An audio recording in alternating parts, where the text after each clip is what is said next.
An old jeep tore through the silence of the night as it climbed the winding mountain roads. The neon glow of the city was long gone. Ahead lay nothing but the deep, suffocating silence of Black Valley, hidden in the Appalachian Mountains of West Virginia. Rohan sat in the back seat. His face showed exhaustion. His eyes carried desperation. He pulled his phone from his pocket, barely catching a single bar of network, and called his friend Samir. "Yeah, man, I've left the city." "No, forget that interview. A call center job won't pay off my family's debt. Dad's surgery needs serious money." He swallowed hard. "So I took the night job at the Black Valley Toll Plaza." There was panic on the other end. "Bro, that road's shut down. No one goes there." "I know," Rohan replied, "but the pay is triple. Just night shifts. I'll be back by morning." A pause. "The in charge there, an old guy named Raghuvir, he called me himself." The signal crackled.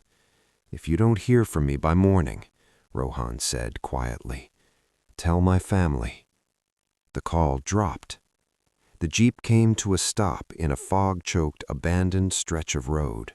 Ahead stood an old, rusted tool booth, barely alive under a flickering yellow light. Dense forest surrounded it on all sides. Rohan stepped out with his bag. The driver didn't wait. He turned the jeep around and sped away without looking back. Inside the toll booth, a dim bulb glowed. An elderly man sat there, scarf wrapped around his head, eyes sharp and unsettling. "So," the man said, "you're here on time. Good." He handed Rohan a key.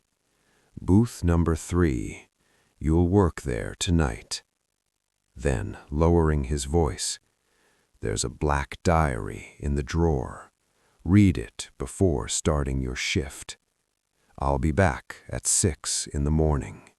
And remember, break the rules, and your life is your own responsibility." "Yes, sir," Rohan whispered. Raghuvir picked up his old bicycle and vanished into the darkness. The rules of the night shift. Booth number 3 smelled of dust and old paper. Rohan opened the drawer. A black leather diary lay inside. For a moment he felt as if it was staring back at him. With trembling hands he opened it. Written in bold letters, "Rules for the night shift." Rule 1. If a vehicle arrives, only issue the receipt. Do not look at the driver's face. No matter what they ask, keep your eyes down. Rule 2. If a vehicle smells of wet mud or river soil, do not take money. Lift the barrier and let them pass. Rule 3. After 2 a.m., if you hear wedding music, shehnai, drums, or a band, cover your ears immediately. Do not try to listen. Rule 4. If any bill feels wet and smells like river water, do not put it in the cash box. Drop it in the red box on the floor. Rule 5. Most important. If a flower-decorated wedding bus arrives, do not lift the barrier. Turn off the lights and lie flat on the floor. Do not move until it leaves. Rohan closed the diary. Outside, thick fog swallowed the road. The silence pressed on his chest. No signal on his phone. Then, headlights. A truck rolled in slowly. Remembering the rules, Rohan kept his eyes down, took the money, printed the receipt, lifted the barrier. The truck drove off. Relief. But the cold crept in, a bone-deep cold.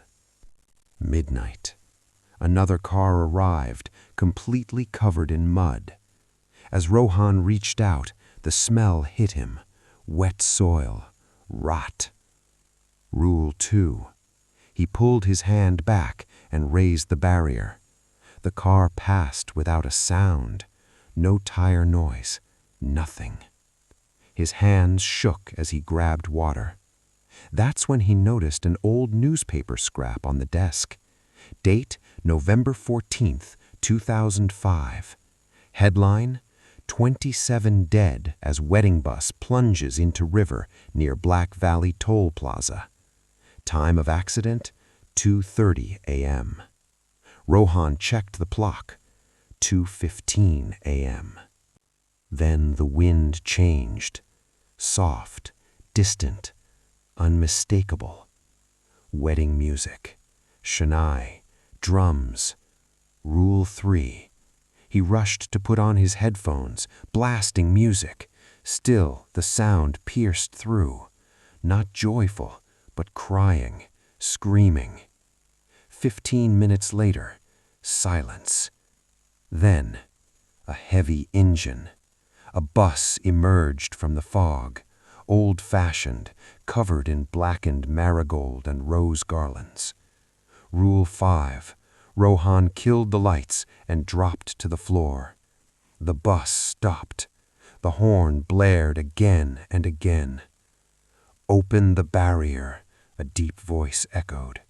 "We're getting late. The river is cold.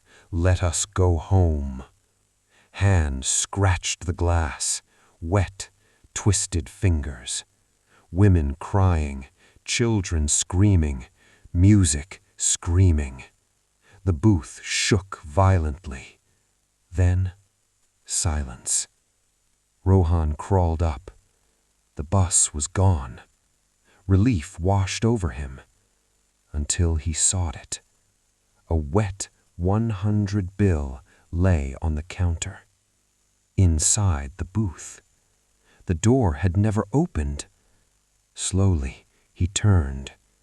In the corner stood a groom, soaked, covered in mud. His head was in his hands. The eyes blinked. The lips moved. Rohan remembered Rule 4. With a scream trapped in his throat, he grabbed the coin from the groom's hand and threw it into the red box.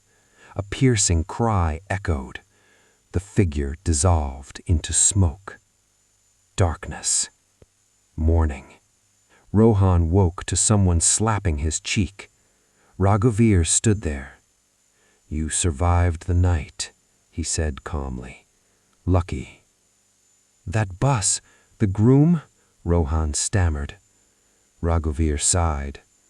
"That was my shift in 2005. The barrier failed. I warned them. They didn't stop. The bus went straight into the river. They come every new moon night, trying to pay the toll." Rohan pointed. "The red box, the coin." "That box isn't for money," Raghuveer said. "It's for release." His eyes darkened. "You took their debt." "What?" Rohan whispered. "They're free now," Raghuveer smiled. "But you're not." The road outside had vanished, only forest. Rohan's phone rang. Network restored. Samir's name flashed. He answered, crying, "Samir, help me!" A deep voice replied, "Did you get the receipt?"